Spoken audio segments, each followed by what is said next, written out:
Good morning and welcome to the Matchbook Betting Exchange English Derby podcast for the final time in 2021. Hard to believe that after, 4 or 5 weeks of pulsating action, 62 races in all, we're down to the final race. We've had just over half an hour of action. When you put it down to those sort of figures, Paul, it's hard to believe that in half an hour you can cram in so many storylines. I suppose that's the reason why we love Greyhound racing. And here we are, we've less than 30 seconds left, and there's still the greatest storyline to come. Exciting week for those involved in greyhound racing. It's hard to really explain to other people. You know, it's like people that are involved in horse racing. It's like Cheltenham, only it's more concentrated, more sort of focused. It's all on the one race, whereas Cheltenham is a week's festival. Obviously, it's a great card in Towcester on Saturday night, but it's all about the English Derby decider, and it's a great week, Paul. It is, yeah, you're right. And I think, actually, obviously, you get involved on the commentary basis, and so have I. And since the Nottingham, where it was kind of my local track, and you get involved, and I got invited to the Derby lunch. I was lucky enough to go twice with Mark and Haley when Higher Buck got in the final, once at Wimbledon and once at Towcester, and that kind of occasion, going to a Derby lunch is quite special. Actually, it's really nice because, like you just said, everyone. You're all there for the same reason. You love greyhound racing, so yeah, it's a special week leading up to it. And I suppose when you've got Derby class dogs, the class of greyhound that we've got, it's just so special. Well, it's like going for a swim in November. You're best to just jump right in. I think that's what we'll do. Before we do, of course, don't forget, if you are new to Matchbook, why not sign up? There's a bonus offer there. Type Greyhounds all in capitals and you get bet €10 and you get a €10 free bet on the Greyhounds. So, as we've said in the recent weeks, whatever we tip up tonight, well, you can choose to either go with us or ignore us. But that offer is there. Again, bet €10 and get another €10 to have on a greyhound of your choice. Paul, the Derby decider. I think after the semi-finals, I know you're a fan, of the build-up and whatnot.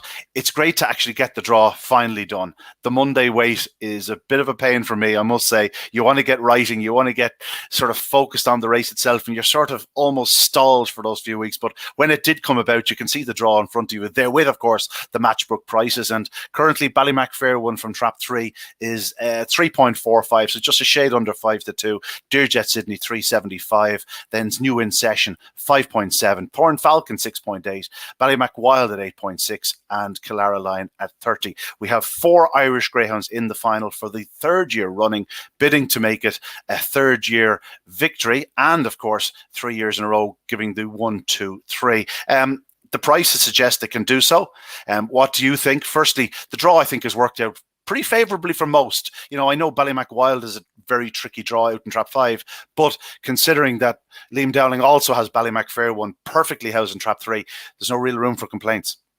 No, and I wouldn't. It wouldn't have really been that bad, I don't think, if the draws had been reversed there, where if Fair One had been in 5, because you'd expect him to probably bounce out and lead Killara Line and Ballymac Wild, were they on his inside anyway. But yeah, it's probably tricky for Wild. Actually, that he was the one dog I just did a little bit of looking back, and he's run from 8 times from Trap 5, and he's won on 3 occasions. Including a 29.15 at Shelbourne Park for 550 yards, which is the equivalent of a Usain Bolt doing like a casual 9.7. You know what I mean? It's absolutely lightning fast. You can say probably only a handful of greyhounds in history have ever gone faster. So it's there and it's on his card. Yeah, exactly. And the thing is as well, Ian, in that you kind of think, well, where would he want to be drawn? You'd think he'd want to be drawn inside, wouldn't you? But from 5, he seems to be that sort of professional dog in that all he'll do is he'll just edge in the ways. He won't dive in at all. He'll just edge in. And he is a monster of a dog, isn't he? He's such a strong running dog. The fact that he's got that middle-ish to wide draw, if it helps him come out the boxes clean, he could turn in a really good pitch. And then, you'd think he could go close. Now, whether he's good enough to back run the likes of Dearjet Sydney or his kennel mate Ballymac Fair One when they're on the front, or even for that matter, maybe New In Session. I fancy he might back run New In Session.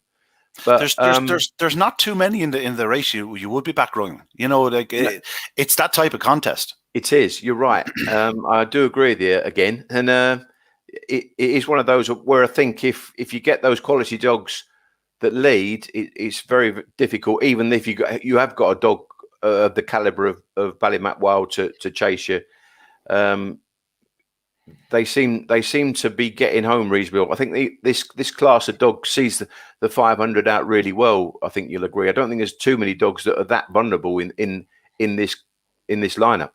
No, certainly not. It is a case of Ireland versus Patrick Jansen's. Patrick has the two finalists. We'll start with the UK Challenge. Obviously, he has Clara Lyon and Thorn Falcon, two very, very opposite sort of in their careers. Thorn Falcon is only a handful of races. Clara Lyon has been there, done that. We speak about Ballymac Wild being a warrior on this side of the water. Well, Clara Lyon is your warrior. This is the ultimate big competition dog in the UK. He's been an absolute, servant of unbelievable sort of standing for them.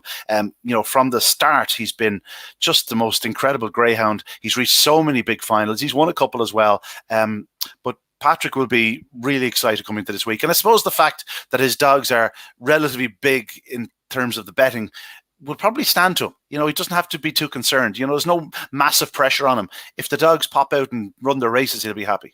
I think, yeah, that you're probably right in that it's a pride thing, isn't it? To get two in the final, Leon will be the same, but Patrick's probably on his own. Obviously he's had a lot of success with Mark Wallace, but on his own as a license holder on his own, he's now champion trainer. But to get two in the final, and probably Thorn Falcon, as you say, going the right way with being a youngish, inexperienced dog, still learning his trade. They call him Big Bill because he's such a massive 38-kilo dog, but he's got a great draw, hasn't he, Ian? So there is a scenario where he could pop out. I mean, I think he's got a 415 on his card, and that was when Not the Bull Sid went wallop and did a flashy sectional over the line. So that's not bad form, is it, for being up there in a prominent role? And he seems to be one of those as well that he'll race the bends, he cuts the bends. For a big dog, he's got real good balance. And I would say out of the pair, he would be the one that you'd kind of choose. But as you say, Clara Lyon, what a dog he's been, and he's coming probably to the twilight of his career and still get. You'd actually say it's a fantastic effort for him, although he's won those Cat ones over here. It's a fantastic effort to be there in the final, and he's not won a race yet. But he just grinds out the results. Clara Lyon, he is a real ultimate professional competition dog. Yeah, there's actually four third plate finishes there, and I didn't go back through them, but I'm sure a couple of them were sort of he's holding on from a fourth or got third in the closing yards. Like he's, as you say, he's really been there, and inches matter in this game. Thorn Falcon, of course, he's only just had the handful of starts, yet to have his 10th career start. He started his career at the Future Champion on Race Stake in Enniscorthy this year. It was named after my father in memory of Michael Fortune Memorial. I remember speaking to Georgie Roach, who actually sold Aussie Captain to Patrick Jansen. So there's that sort of a link to myself. But Georgie actually told me after the opening round of the competition, he says, I'm not sure there's much in it this year.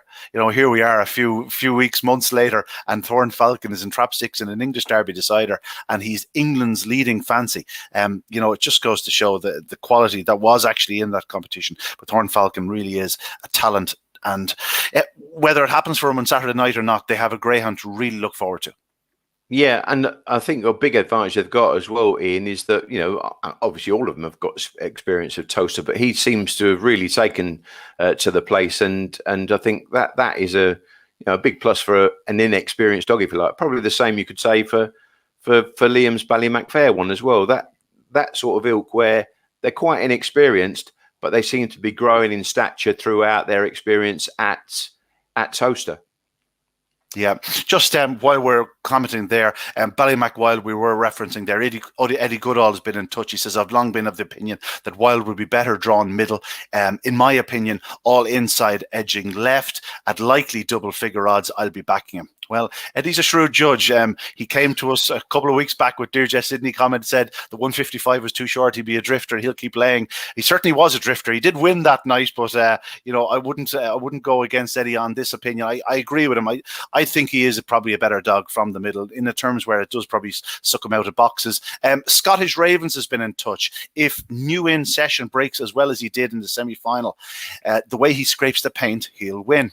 So it just goes to show there's plenty of different opinions out there. New In Session is an interesting one. We'll go to him now next because he's in the red jacket. Graham Holland is bidding to win an English Derby for the first time. He has gone close in the past, of course. He had Ballydoyle Valor second last year. Clare's Rocket. I dare say at the new Towcester or indeed at Nottingham, he would have won his English Derby. Unfortunately, he didn't really take to the old Towcester, and what a special greyhound he was. But New In Session is back. And by all accounts, this dog has rediscovered some form because we have suggested that he never really looked comfortable around Towcester. Sort of blew that out of the water in the semi-finals.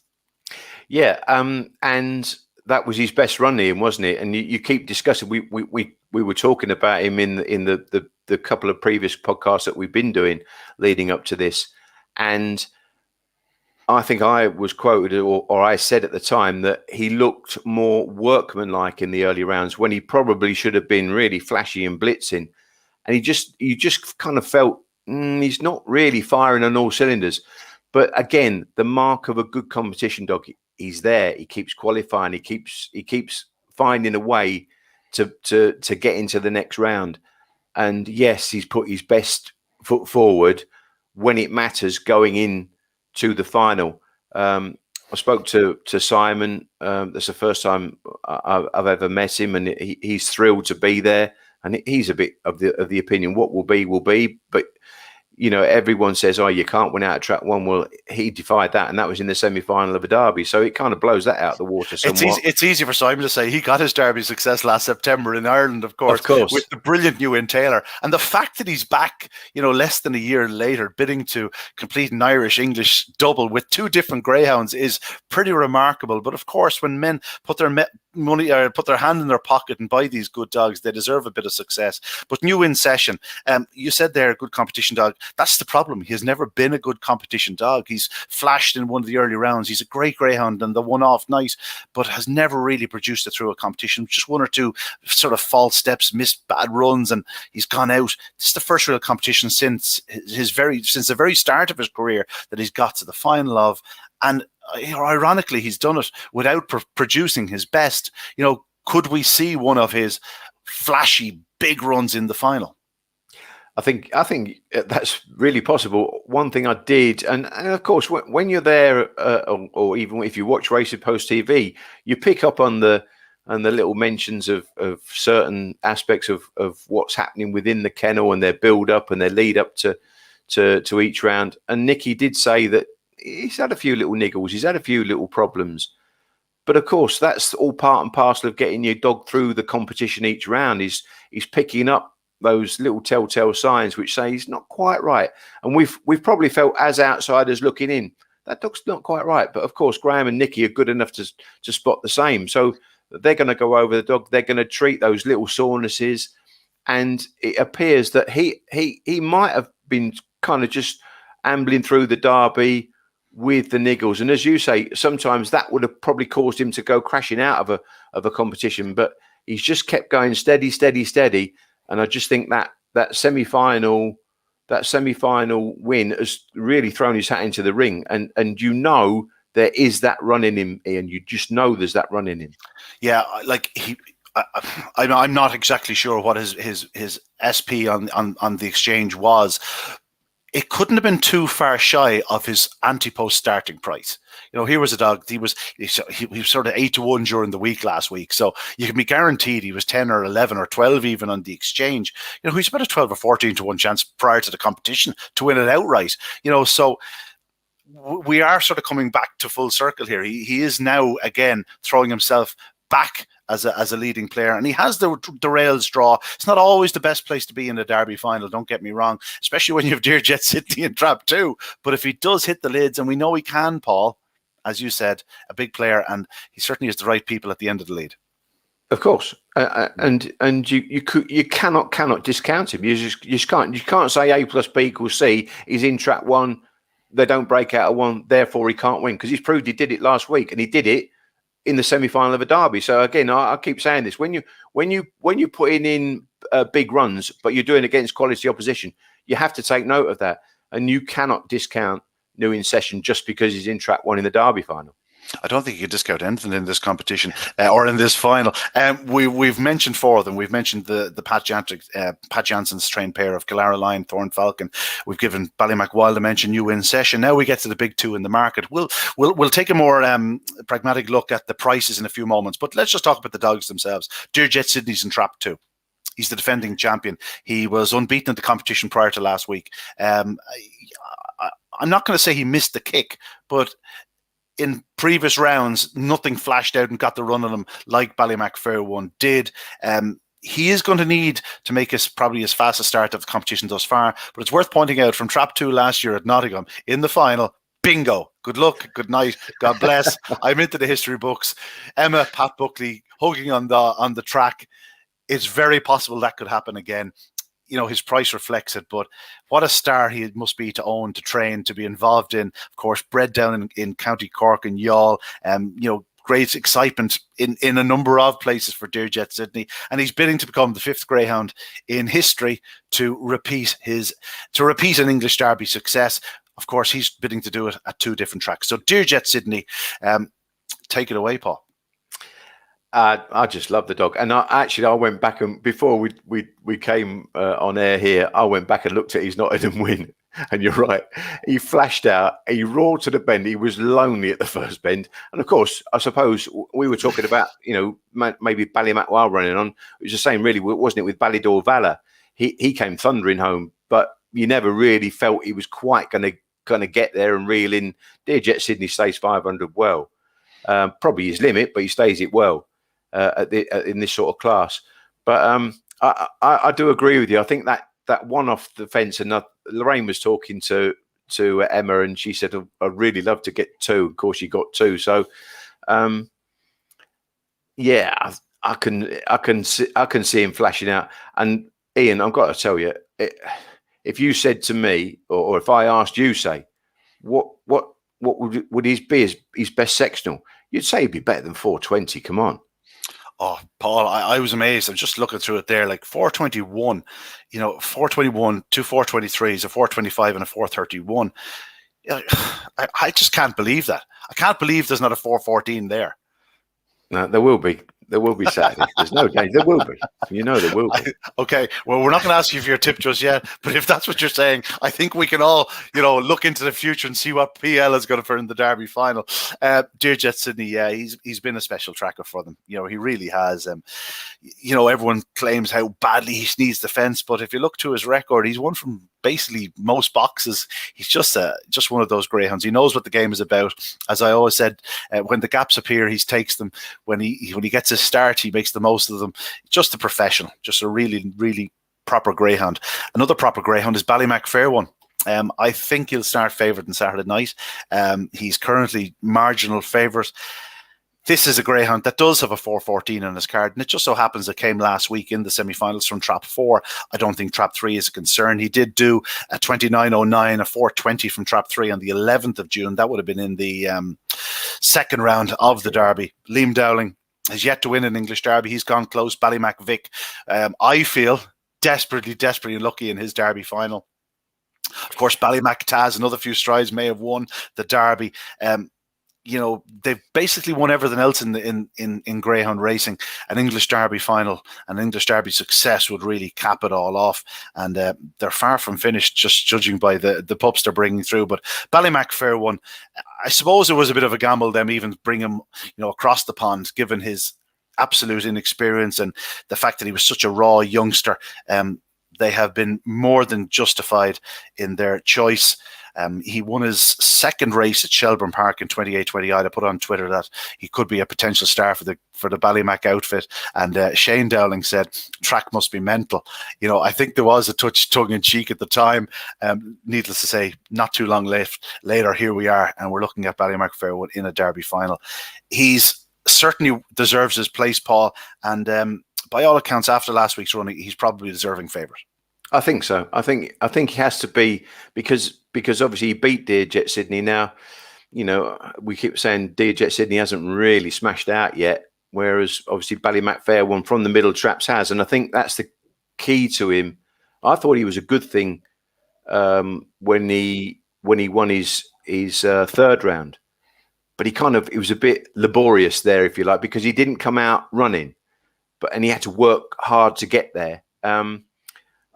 I think Ballymac Fair One's got a massive engine, a real big engine, and he is good enough to win a derby. Now, there's not as you quite rightly said, he did it from 4 and he did it from 3 in the second round. The times were very similar. They're times that will win you the derby, and he looks like a dog that's going forward as well. He's going forward at the right time.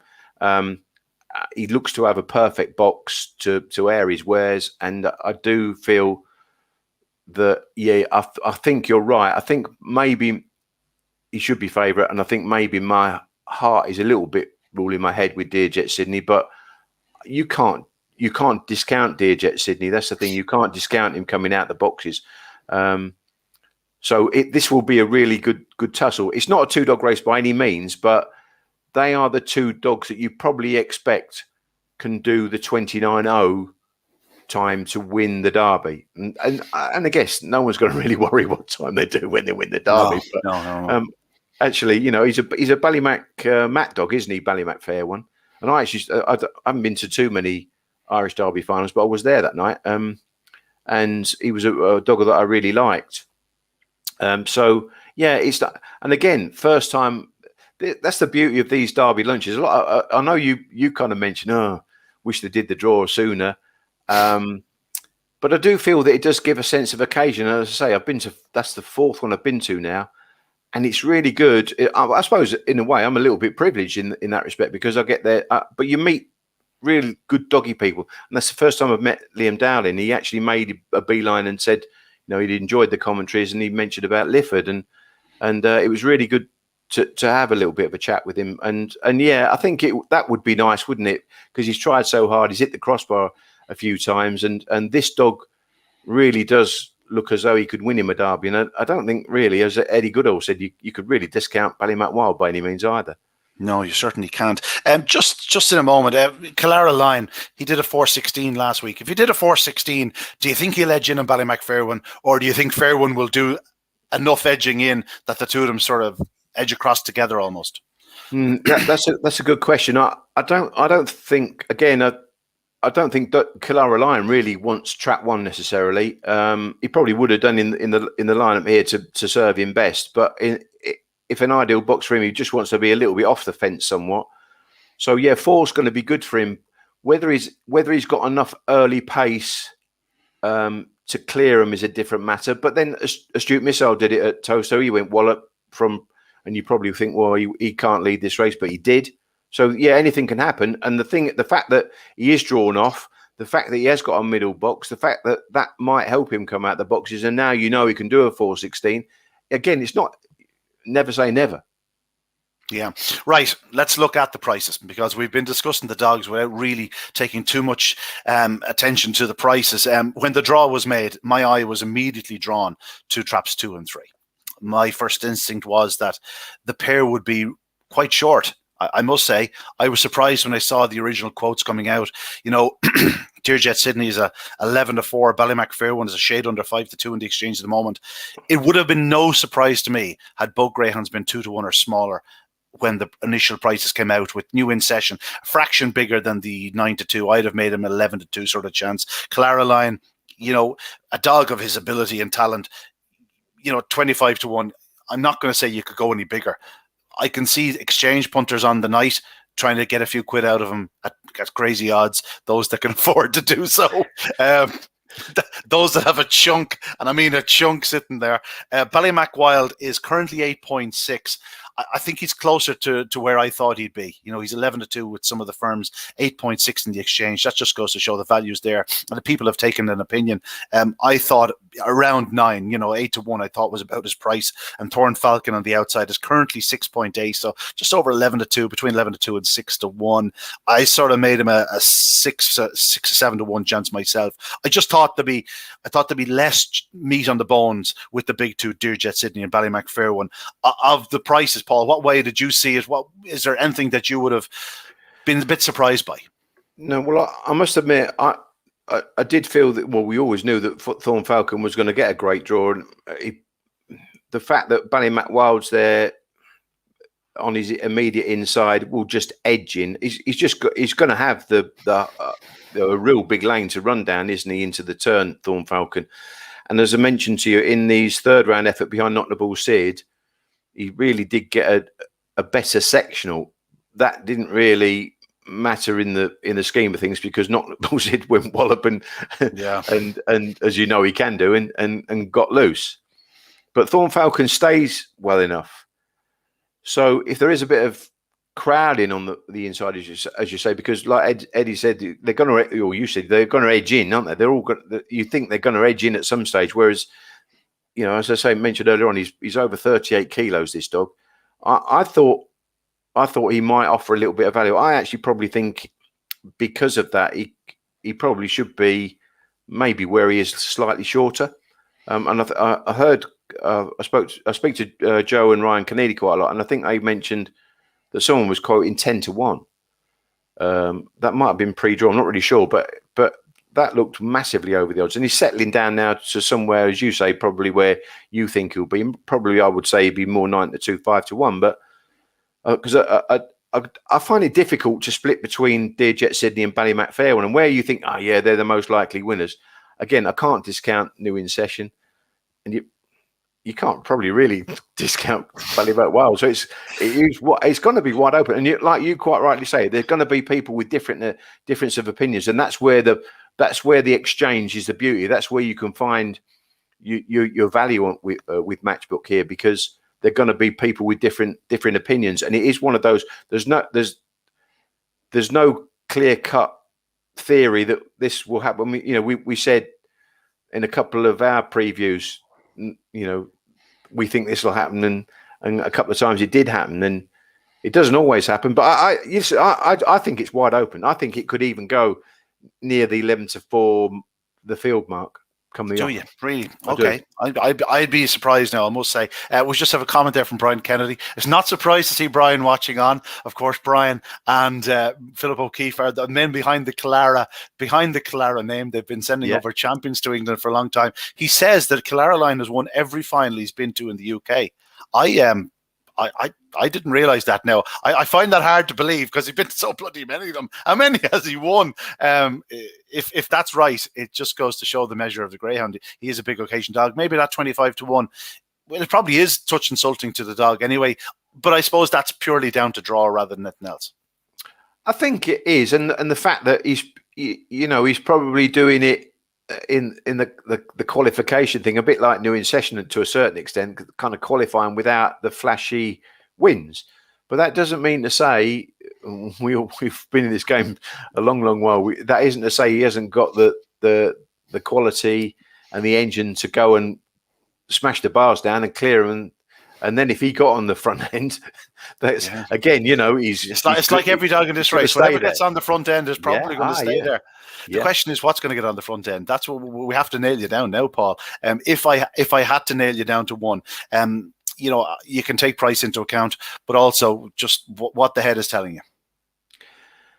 If I've got to go down to one, I've got to go down to Dearjet Sydney, because he's drawn on the inside of Ballymac Fairone, and I think Dearjet Sydney will trap better than you've ever seen him trap come Derby Final night. That's my opinion. Okay, I'm going to side with Ballymac Fairone. But And but I'm like not that, going to disagree with you. I can't say, "Oh, you're mad," because like that, that can happen. it wouldn't surprise me if Dearjet Sydney did. It wouldn't surprise me if Ballymacwild took a flyer, if New In Session came away well and got up the inside of them, or if Thorn Falcon, if they all start edging to defence and he gets this glorious run up the outside and the way he goes.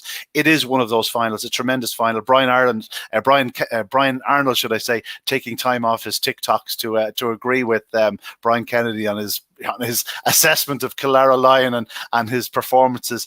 Well done to you, Brian. Good to see you watching. It really is an intriguing final. Yeah, I'm going to go with Ballymacfair one. Paul is going with Dearjet Sydney. But, this really will come down to those first 5 strides, perhaps. Something's probably going to get loose on the inside. Thorn Falcon will look to get loose on the outside, and then it's game on. Let's just hope they all come off safe and sound.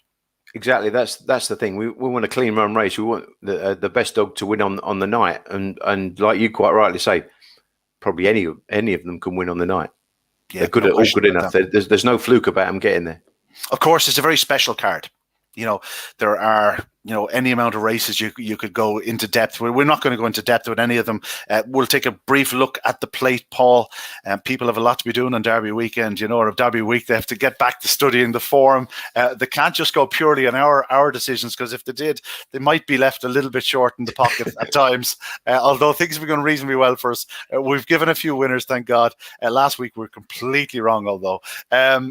The plate final, Angry Tornado is about the favourite, but similar to the Derby final, this is one of those races where anything could happen. I think so. I think you're right. Something tells me that Angry Tornado is a greyhound again, probably like you mentioned with Ballymacfair one. Angry Tornado is that inexperienced dog that's running well at the right time. He's catching the eye.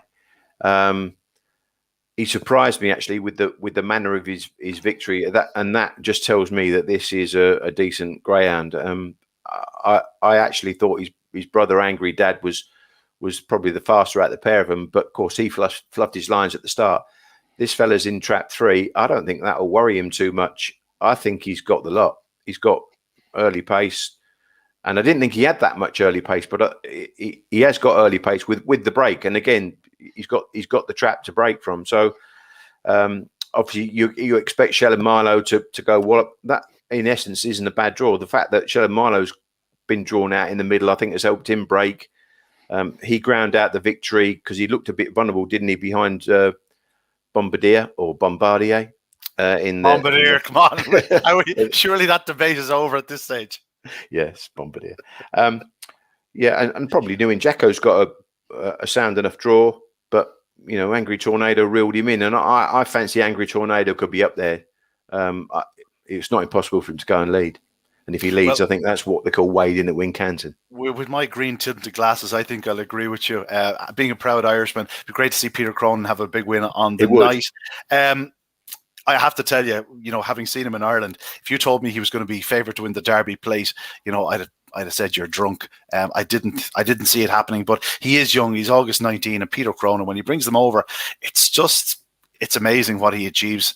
He knows what his dogs are capable of. He doesn't have them overly raced and doesn't have them massively sort of exposed before they come over to England. I just wouldn't be surprised if he does land a touch or two, you see. Moving on, the rest of the card.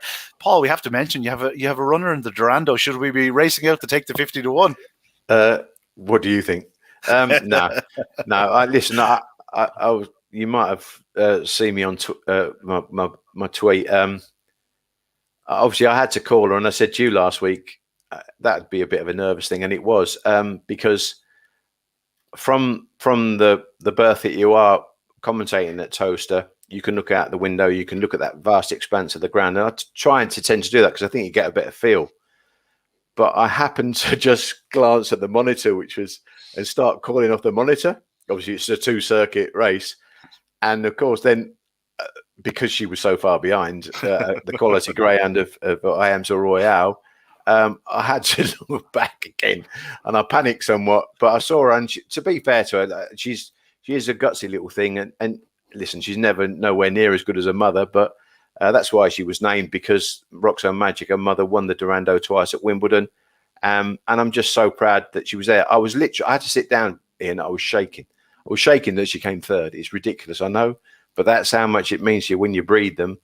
and they run in these quality races. And I think it's a privilege to be there on Derby Final night. There'll be no nerves on Derby Final night because I don't expect her to win, but I know she'll do her best. Which is going to win, Volcano or I Am's Royal? I assume we're going to go for one of those two. Now, a good friend of mine, Jerry Croxford, he's a really good judge. He does his videos, he works hard, and he comes up with big price winners. And he put up a good theory. I spoke to him on Saturday night after racing, and he said that with these staying bitches, and because they're bitches, you kind of get surges of form out of them. And his mindset is that maybe Savannah Volcano is just coming into the form, whereas I Am's Royal might just have dipped a little bit in a because she was really unbeatable, wasn't she? I Am's Royal one stage, and that's not to say that she can't win this race, because she can. The clock just says maybe Savannah Volcano is just peaking at the right time. So although I don't think I would ever say this, I think I'd side with Savannah Volcano and what I saw from the heats. No, I can't disagree with you. You know, the fact that she is 40 spots faster on semi-final form. Yeah, I know those 40 spots were on the opening lap rather than the second lap. They're pretty much sort of equal on the second lap. But yeah, like that, I agree with you. When these bitches are in form, it's probably best to stick with the one that's showing the best form. Although I Am's Royal, she's scarcely shown bad form at all through her career, and she won by 5.5 lengths last week after a missed start, running wide and whatnot. So you know, we can't dismiss her. It'd be no surprise to me, as you say, as the Arazi line goes, if she were right, bam, at that seventh corner, I went on to score. But listen, it's going to be a great night at Towcester on Saturday. The English Derby again. Paul is firmly in the Dearjet Sydney camp.